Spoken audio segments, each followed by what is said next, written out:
Olá, mais uma vez estamos aqui no canal para ministrarmos a palavra do Senhor e hoje eu quero falar sobre salvação, o plano de salvação. O que eu tenho que fazer para ser salvo?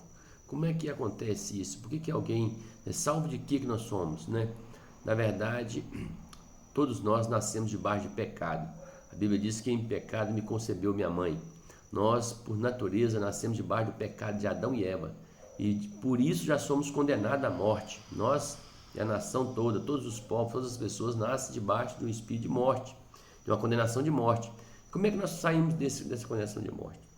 Lá no Gênesis, Deus disse que havia um que ia esmagar a cabeça da serpente, ia levantar um remidor. E esse remidor é Jesus, né?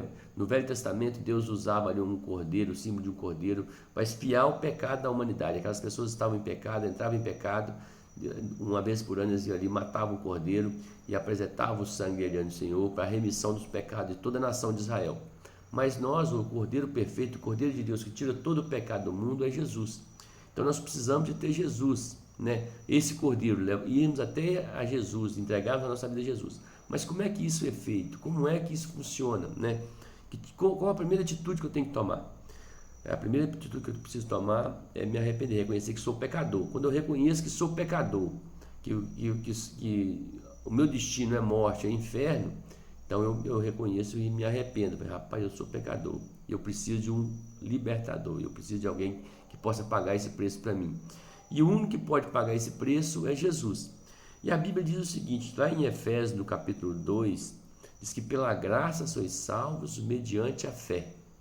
Isso não vem de vós, é dom de Deus, não vem das obras, para que ninguém se glorie. Como é que essa fé que salva, né? Que tipo de fé? Como é que eu tenho que crer em Jesus? Que fé é essa que me leva a ter uma vida eterna? Só eu acreditar na existência de Jesus já é o suficiente? Ou eu preciso de mais, de algo mais? A fé que leva à salvação é uma fé maior do que você crer simplesmente que Jesus morreu por você. É uma fé que te leva à obediência à palavra de Deus. É uma fé que você obedece à palavra de Deus, não é porque você é obrigado a obedecer, mas porque você crê que aquilo ali é a verdade. Então, a partir do momento que você reconhece que é pecador e toma posse do sangue de Jesus e passa a viver uma vida de fé, você começa a ler a palavra, meditar na palavra, e essa palavra vai penetrar no seu coração e vai se tornar uma verdade na sua vida. Se isso não ocorrer, não há salvação. Salvação só ocorre quando há frutos de arrependimento. E os frutos de arrependimento é quando há mudança de mente. Se não houver essa mudança de mentalidade, não é salvação, é só um convencimento. Na verdade, nós agimos por aquilo que nós acreditamos. Se você acreditar que pular de um abismo vai te gerar morte, você não pula. Por quê? Porque você sabe que é perigoso. Da mesma maneira, se você continuar caminhando em caminho de pecado, esse pecado vai te conduzir à morte. Se você não tiver essa revelação do Espírito e não crer que isso é verdade, você não se arrepende, você não muda de vida. A única maneira de você mudar de vida é crendo que aquilo que Jesus ensinou é a verdade. A palavra dele me ensinou para você caminhar é a verdade. É o melhor jeito de você viver em obediência à palavra de Deus. O texto vai dizer, pela graça sois salvos mediante a fé. Como é que é a graça? A graça é Jesus. E o que é a fé? A fé é quando você crê naquilo que Jesus fez e naquilo que Jesus é e naquilo que Jesus te mandou a fazer. Quando você tem essa fé, essa convicção, a sua fé não é uma fé morta, é uma fé viva. Tiago diz que a fé sem obras ela é morta. Por quê? Porque ela é uma fé só de aparência. A verdadeira fé vai te levar a uma transformação radical da sua vida. Vai te mudar você por dentro. Você será mudado de dentro para fora, não de fora para dentro.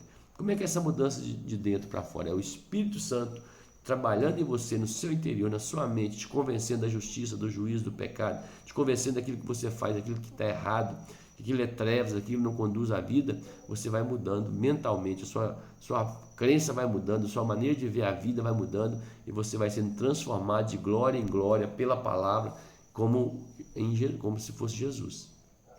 Se não houver transformação na sua vida, não há salvação. Eu fui na igreja e o pastor fez um apelo, eu levantei a mão e aceitei Jesus. Houve mudança? Houve transformação? Houve arrependimento? Se não houve, não é salvação, meu irmão. Infelizmente não é. João Batista, quando chega lá, ó, é chegado o reino dos céus, arrependei-vos porque é chegado o reino dos céus. Se não houver arrependimento, o reino dos céus não chega. Quando Jesus fala para Nicodemos que necessário é nascer de novo, ele está dizendo que nós precisamos nascer da água e do Espírito. O que é nascer da água? Ele está falando ali do batismo. Batismo é símbolo de arrependimento. Se não houver arrependimento, não há nascimento também do Espírito. Então, para que haja nascimento do Espírito, é preciso que haja o nascimento da água, do arrependimento, do quebrantamento. Quando há esse arrependimento, quando há essa verdade, e isso acontece na sua vida, que você deixa Jesus entrar na sua vida, e você se arrepende, se quebranta, e Deus ilumina o seu coração, há uma transformação de vida.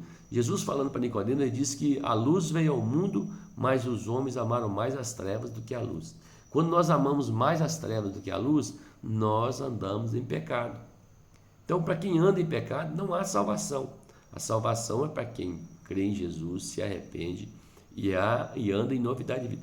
Ah, nunca mais vou pecar? Não. Toda vez que eu pecar, eu tenho acesso à graça. Aí que está a graça. Quando você peca, você tem acesso à graça, tem acesso ao sangue de Jesus. Como é que você acessa isso? É pela fé. O que a fé tem que produzir? Tem que produzir arrependimento.